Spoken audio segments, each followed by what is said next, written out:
380페이지, 381페이지, 베드로전서 제4장 7절에서 11절까지 있는 말씀을 한번 읽어보겠습니다. 베드로전서 제4장 7절에서 11절 한 절씩 말씀을 교독으로 한번 읽어보겠습니다. 제가 7절 읽겠습니다.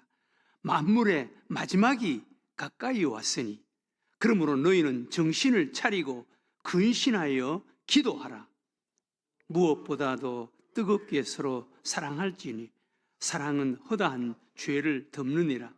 서로 대접하기를 원망 없이 하고 각각 은사를 받은 대로 하나님의 여러 가지 은혜를 맡은 선한 청지기 같이 서로 봉사하라. 다 같이 읽겠습니다. 만일 누가 말하려면 하나님의 말씀을 하는 것 같이 하고 누가 봉사하려면 하나님이 공급하시는 힘으로 하는 것 같이 하라. 이는 범사에 예수 그리스도로 말미암아 하나님이 영광을 받으시게 하려 함이니 그에게 영광과 권능이 세세 무궁하도록 있느니라. 아멘. 네. 우리 인간은 환경 또 자기가 살아가고 있는 어떤 처지, 형편 이것에 상당히 민감합니다. 그래서 우리 인간을 사회적인 동물이다 그렇게 말합니다. 네. 사회적인 동물이다. 그러니까 우리 인간은 어떤 친구를 만나느냐에 따라서 민감하고 처음에는 어떤 부모, 어떤 친구, 또 어떤 선생님을 만나느냐 이런 것이 상당히 삶에 영향을 미칩니다. 네. 그 환경, 자기가 살아가고 있는 형편, 또 처지에 민감하고 영향을 받기 때문에 그렇습니다.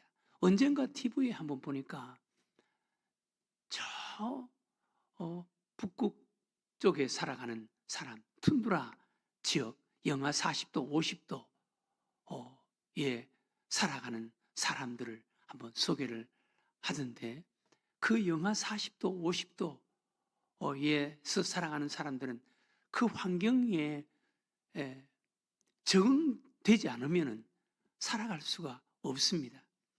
그래서 거기에 태어나는 사람들 보니까 어릴 적부터 그 추운 환경에 적응을 하도록 그렇게 만들어져 가더라고요. 자기도 모르는 사이에 부모들의 어떤 그 문화, 생활 이런 것이 그 영하 40도, 50도에서 살아가도록 그렇게 만들어지는 거예요. 그리고 어릴 적부터 물개 사냥, 그 사람들은 물개, 또 이런 것을 사냥해서 먹고 사니까 어릴 적부터 아버지가 물개 사냥하러 가는데 저는 그 물개 사냥하는 막 보기만 해도 끔찍해서 막 다른 데로 돌리고 싶었는데 거기는 어린아이 때부터 그 물개를 사냥하는 것을 그냥 우리가 보통 우리나라에 농사 짓는 거나 비슷하게 그렇게 아이들을 데리고 다니면서 구경시키고 함께 잡고 이렇게 해서 그 영하 40도, 50도 그 열악한 환경 속에서 적응하고 그 환경 속에 대처하고 환경 속에서 살아가도록 만드는 거예요. 자기도 모르는 사이에 그렇게 체질화 되는 거예요. 여러분, 우리 신앙도 우리 믿음도 어떤 환경 속에서든 또 어떤 곳에서든 우리가 하나님을 믿는 믿음으로 살아가도록 그렇게 체질화 돼야 되는 것입니다. 이게 참 중요합니다.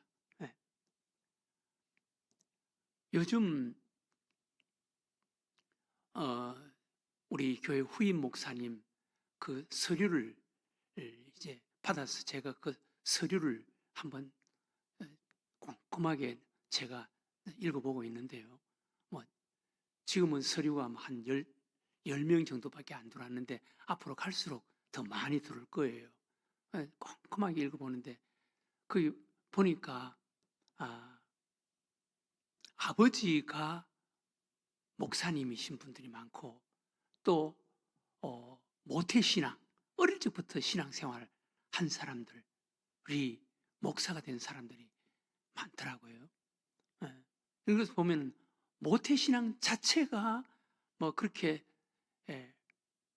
축복이라기보다는 부모가 신앙생활을 했던 사람, 태어날 때부터 믿음 생활을 하는 부모, 또 아버지가 목사님, 이런 분들은 어릴 적부터 그 환경에 젖어 있는 거예요. 참 중요합니다. 그래서 저는 한 교회에서 10년 이상 있었던 분들, 이런 분들을 첫 번째로 그 사람의 신앙과 인품에 점수를 더 줍니다. 한 교회에서 10년 이상 있었다. 그러면은 그 사람의 인격, 신앙이 1차적으로는 검증이 되는 거예요. 한 교회에서 10년 이상 있기가 쉽지가 않습니다. 그 환경에 적응할 수 있는 그런 능력이 있다는 거예요. 오늘 여기 보면은 만물의 마지막이 가까이 왔다. 여러분, 마지막 때가 되면은 믿음 생활하기가 점점 더 어려워집니다. 마지막 때가 되면은 믿음 생활하기, 요즘도 우리나라에 믿음 생활하기가 쉽지가 않습니다. 만물의 오늘 여기 보면은 만물의 마지막이 가까이 왔으니 만물의 마지막 때가 되면은 예수님께서도 마지막 때 내가 믿음 있는 자를 보겠느냐, 마지막 때 믿음 지키기가 쉽지가 않습니다. 이 마지막 때 우리가 믿음 생활을 하기 위해서는 환경에 적응할 수 있는 그런 체질이 돼야 되는 거예요. 어떤 세상이 어떻게 바꿔지고 어떻게 변화되든 우리는 하나님을 믿는 믿음으로 끝까지 믿음 생활을 하기 위해서 우리가 우리 자신이 적응할 수 있는 환경을 극복하고 이겨낼 수 있는 체질이 돼야 되는 거예요. 사도 바울도 디모데에게 마지막 때 일어나는 그 상황을 이렇게 이야기합니다. 디모데후서 3장 1절 이하에 보면 너는 이것을 알라. 말세에 고통하는 때가 이르러. 말세, 마지막 때, 만물의 마지막 말세 되면 이런 일들이 일어난다는 거예요. 사람들이 자기를 사랑하며 돈을 사랑하며 자랑하며 교만하며 비방하며 부모를 거역하며 감사하지 아니하며 무정하며 원통함을 풀지 아니하며 모함하며 절제하지 못하며 싸나우며 선한 것을 좋아하지 아니하며 배신하며 조급하며 자만하며 쾌락 사랑하기를 하나님 사랑하는 것보다 더하며 경건의 모양은 있으나 경건의 능력은 부인하니 이 같은 자들에게서 내가 돌아서라. 세상은 만물의 마지막이 가까이 오면 말세가 되면 이렇다는 거예요. 세상은 그런 사회 환경으로 바꿔진다는 거예요. 그런 환경 속에서 우리가 끝까지 하나님을 믿는 믿음으로 살아가기 위해서는 하나님을 믿는 믿음이 체질화돼야 되는 거예요. 마치 영하 40도, 50도 그 지방에서 살아가는 사람들이 어릴 적부터 그 환경에 적응할 수 있는, 그 환경에서 살아남을 수 있는 그런 체질로 만들어져 가야만이 거기서 살아갈 수 있듯이 우리도 이 만물의 마지막 때 세상 사람들은 그렇게 변질되고 그렇게 살아가더라도 우리는 하나님을 믿는 믿음으로 사는 자가 되어야 된다는 거예요. 그러기 위해서 베드로는 세 가지를 강조합니다. 세 가지. 이것은 네로 황제의 무서운 핍박 아래 던져진 그리스도인들, 하나님을 믿는, 예수를 믿는 사람들이 그 환경 속에서 믿음을 지키려면 이렇게 해야 돼 라는 것을 1차적으로 이야기를 하는 것입니다. 오늘 이 시대 우리가 신앙생활을 하는 것은 마치 베드로 사도가 네로 황제의 무서운 핍박 아래서 믿음 지켜내는 것과 마찬가지의 믿음을 가져야만이 우리가 끝까지 믿음으로 살아갈 수가 있다는 거예요. 세 가지를 베드로가 이야기를 합니다. 첫 번째는 7절에 보면 뭐라 그랬습니까?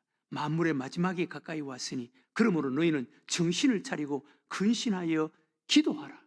정신을 차리고 근신하여 기도하라. 정신 바짝 차리고 기도해야 됩니다. 정신 차리고 기도해야지.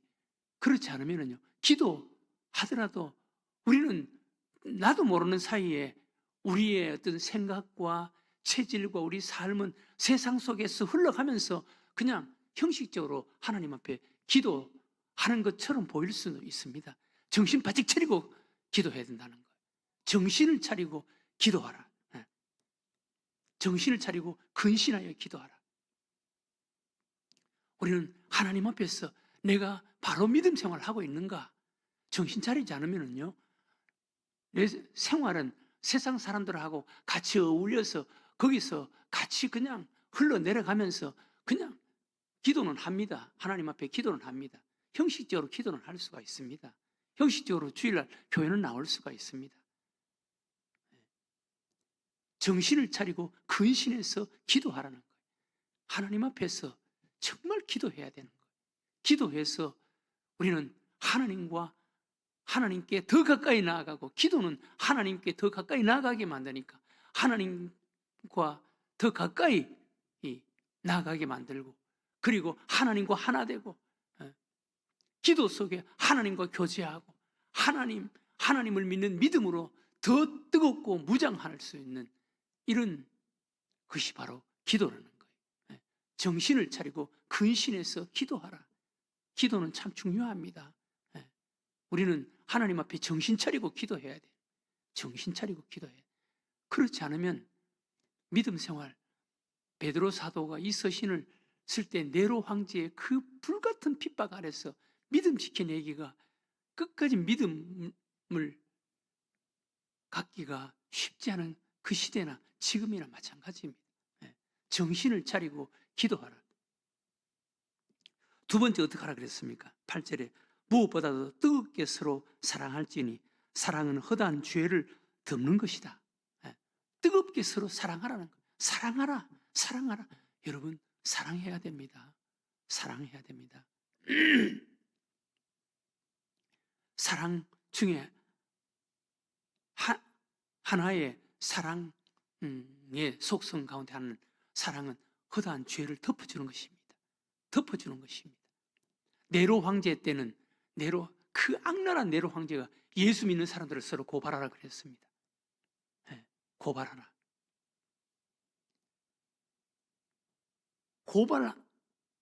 고발하라고 그렇게 하면은, 예수 믿어도 고발하면은 살려주겠다 라고 하는 그런 악랄한, 잔인한 그런 유혹과 시험이 있는 이때 사랑하라.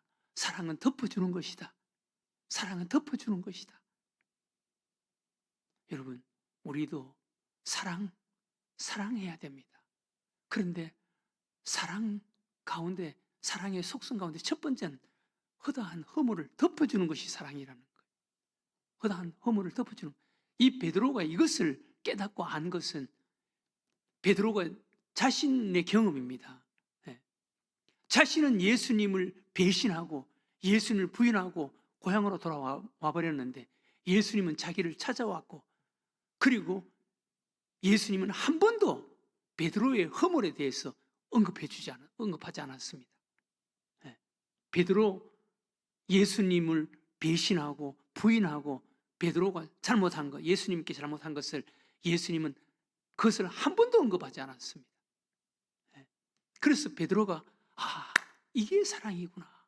사랑이라는 것은 덮어주는 것이구나 라는 것을 깨달은 거예요. 사랑은 그냥 덮어주는 거예요. 네. 여러분, 우리도 사랑하는 자, 사랑은 그냥 덮어주는 것입니다. 자녀들도 혼내는 것보다 그냥 덮어주고 격려해주고 이해해주는 말을 하면 그것이 더 큰 교훈입니다. 네. 더 큰 교훈입니다. 여러분, 요즘은요, 따지거나 지적해서 되는 게 아니에요. 그냥 덮어주는 거예요. 사랑하는 거예요. 네. 이게 예수님의 방법이에요. 예수님의 방법. 그 다음 마지막 세 번째 10절에 9절 10절에 뭐라 그랬습니까? 서로 대접하기를 원망 없이 하고 각각 은사를 받은 대로 하나님의 여러 가지 은혜를 맡은 선한 청지기같이 서로 봉사하라. 봉사하라. 열심히 봉사하라. 여러분, 신앙생활의 봉사, 신앙생활의 섬김 참 중요합니다. 네. 신앙생활의 봉사, 섬김 이것을 통해서 하나님께서 우리들에게 주신 은혜들이 얼마나 많은지 모릅니다. 네. 봉사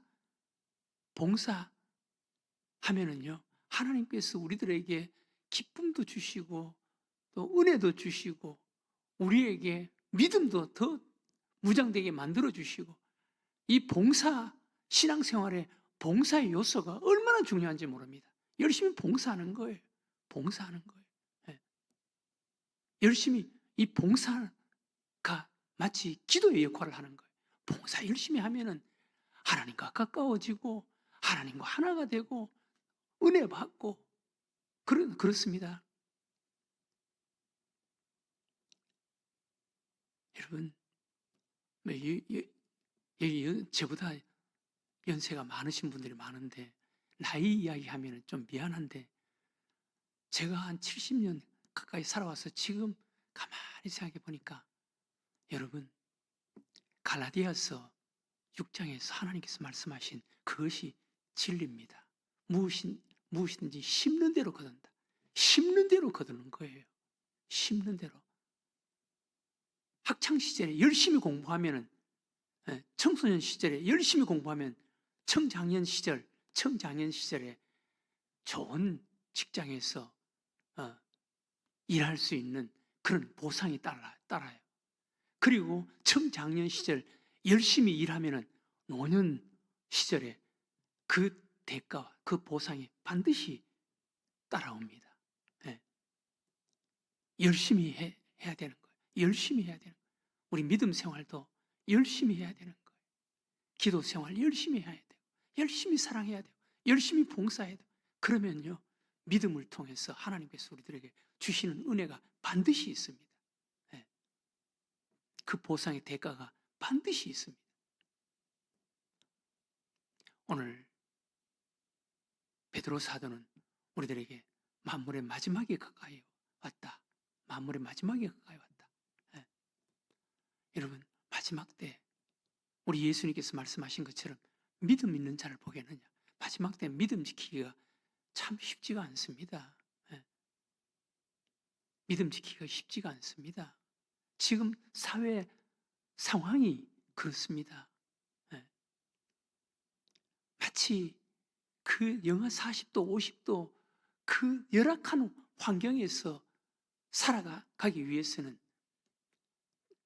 그 환경에서 살아갈 수 있는 체질화가 그렇게 만들어지지 않으면 살아갈 수가 없듯이 이 시대에 믿음으로 살아가기 위해서는 우리가 그렇게 만들어져야 되는 거예요. 그러기 위해서 이 시대의 이 마지막 때 믿음 지키기 위해서 사도 베드로는 세 가지를 우리들에게 당부합니다. 열심히 기도해라. 열심히 기도해라. 뜨겁게 사랑해라. 사랑은 허다한 죄를 덮어주는 것이다. 그냥 덮어주는 거예요. 네. 그리고 열심히 봉사해라. 열심히 봉사해라. 봉사도 선한 청지기 같이 봉사라. 여기 11절 이하에 이렇게 봉사라는 거예요. 10절 11절에 각각 은사를 받은 대로 하나님의 여러 가지 은혜를 맡은 선한 청지기 같이 서로 봉사하라. 만일 누가 말하려면 하나님의 말씀을 하는 것 같이 하고 누가 봉사하려면 하나님이 공급하시는 힘으로 하는 것 같이 다 하나님께서 주셨기 때문에 하는 거야. 하나님께서 주셨기 때문에 제가 봉사하고 나서는 칭찬받을 수 있는 박수 받을 수 있는 자리에서는 빠져나와요. 그 칭찬과 박수는 하나님이 받아야 되는 거예요. 하나님이 은혜를 주셨기 때문에 믿음을 주셨기 때문에 할 수 있는 것이고 하나님이 건강 주셨기 때문에 환경을 주셨기 때문에 할 수 있는 것이지 하나님께서 주시지 않았다면 여러분 우리가 주일날도 나가서 일해야 먹고 살 수 있다. 그럼 어떻게 봉사하겠어요? 병원에 가서 아파서 입원해 들어누워 있다. 어떻게 봉사하겠어요? 주일날 교회에 나올 수 있는 그런 여유도 주셨고 그리고 봉사할 수 있는 건강도 주셨고 재능도 주셨고 다 하나님이 주셨기 때문에 할 수 있는 것이지 봉사할 수 있다면 하나님이 주신 거예요. 그래서 칭찬받고 박수받고 환영받고 하는 것은 하나님께로 돌려드리고 우리는 조용히 빠져나오는 거예요. 종이 열심히 일했다고 해서 종이 자랑할 수가 있느냐? 당연히 종은 열심히 일해야 되는 역할이다. 예수님께서 그렇게 말씀하시지 않았어요? 오늘 이 아침 기도했으면 좋겠습니다. 이 마지막 때 우리가 믿음 지키고 살아가기가 쉽지가 않습니다. 그러기 위해서 오늘 하나님께서 베드로 사도를 통해서 네로 황제의 무서운 핍박 아래에 있는 성도들에게 주신 말씀, 열심히 기도해라, 열심히 사랑해라, 그리고 열심히 봉사해라. 우리가 이런 생활로 이 마지막 때 끝까지 믿음 지키고 믿음으로 사는 자가 꼭 되게 해달라고 오늘